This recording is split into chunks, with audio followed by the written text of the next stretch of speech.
Seorang pria dan seekor harimau terjebak dalam jebakan. Harimau itu tertimba oleh batang kayu dan akan tenggelam. Orang pria awalnya mau membunuhnya tapi akhirnya menyelamatkannya.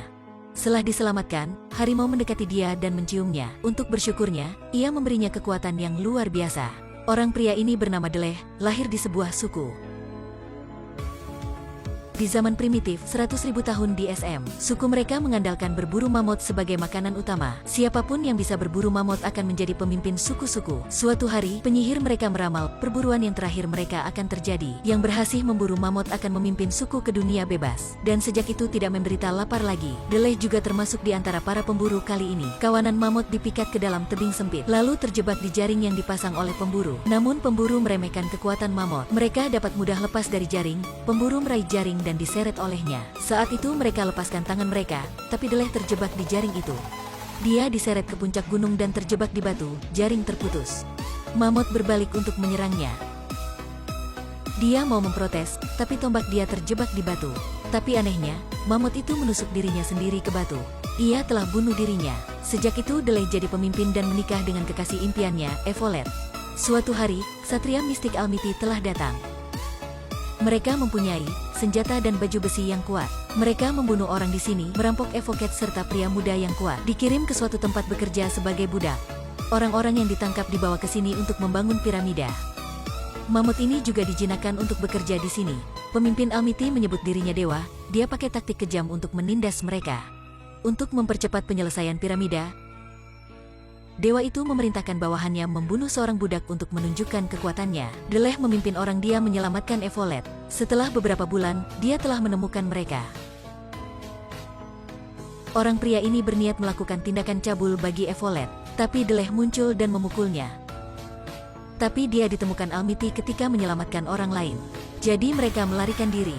Mereka tidak hanya dikejar oleh orang Almiti, tapi juga dikejar oleh burung raksasa yang kanibal. Untuk meloloskan diri, mereka telah berlari sekuat tenaga. Namun bukan hanya Evolet, tapi orang ikut dia juga ditangkap. Mereka telah kehilangan segalanya. Deleh masih bersama-sama rekannya yang terluka maju ke depan. Saat berburu, dia tidak sengaja jatuh ke dalam jebakan dan pingsan. Setelah sadar dari pingsan, dia melihat seekor harimau di samping dia. Deleh menyelamatkan harimau dan melepaskan diri dari jebakan itu. Hari esoknya, dia tiba suku-suku yang baru diserang untuk mencari makanan. Segera setelah itu dia dikelilingi oleh banyak orang. Harimau muncul dan membantu dia. Harimau itu mau membalas budi dia. Harimau itu meraung, mengusir orang jahat itu. Orang-orang itu tidak takut tapi sangat bersemangat, karena dia kemungkinan besar adalah anak dari legenda. Mereka membawa Deleh ke reruntuhan kuno. Reruntuhan kuno itu memberitahu bahwa orang yang bisa berkomunikasi dengan harimau. Dia orangnya memimpin suku-suku mengalahkan dewa dan melepaskan semua budak. Desas-desus itu menyebar semakin jauh. Semakin banyak suku datang tempat dia. Mereka berkumpul untuk menyelamatkan orang-orang dari suku mereka. Kekuat semakin besar. Saat menyaksikan orang dari suku-suku mereka ditangkap, tapi tidak berkemampuan menyelamatkan mereka. Mereka harus percaya Deleh saja, satu-satunya harapan mereka. Mereka berangkat menuju ke piramida. Deleh mengandalkan bintang utara membimbing orang di malam hari. Akhirnya mereka sudah tiba piramida. Orang-orang yang kecil sedang bekerja keras di tengah bangunan raksasa. Deleh langsung takjub melihat pemandangan ini. Dia pikir mereka tidak dapat mengalahkan Almiti. Jadi dia diam-diam masuk ke piramida. Dia meyakinkan semua orang di sini melakukan protes untuk mengalahkan dewa. Mereka dijinakkan oleh dewa sehingga tidak berani berpikir untuk melarikan diri. Mereka tidak lagi memiliki keinginan untuk bertarung. Seorang penyihir meramal bahwa yang bisa mengalahkan dewa akan punya bintang utara di tubuhnya. Tapi di tubuh Deleh tidak punya. Jadi mereka tidak membantu Deleh. Deleh harus kembali. Dalam perjalanan pulang, orang Almiti menemukan dia. Hal ini membuat rekan terakhir dia mati. Dia menangis karena sepanjang jalan dia tidak dapat menjaga siapapun. Orang di samping dia mati hampir semua, bahkan istrinya juga ditangkap. Karena itu, Deleh memerintahkan semua orang untuk menyerang piramida. Saat ini, orang Almit sedang bertindakan cabul dengan Evolet. Untungnya, dia telah diselamatkan oleh orang dewa. Mereka dengan tidak sengaja melihat binatang utara di tangannya. Mungkin Evolet orangnya dapat mengakhiri dewa. Hari esoknya, saya menyamar sebagai budak dan menyusup ke piramida. Lawan pertamanya adalah Mamut, sengaja menemukan gajah pimpinan dan memprovokasinya. Setelah waktu yang lama, Deleh mengetahui cara membangkitkan kemarahan kawanan gajah itu. Para budak ini juga mulai melakukan protes. Tempat ini menjadi kacau balau. Semakin banyak budak berkumpul.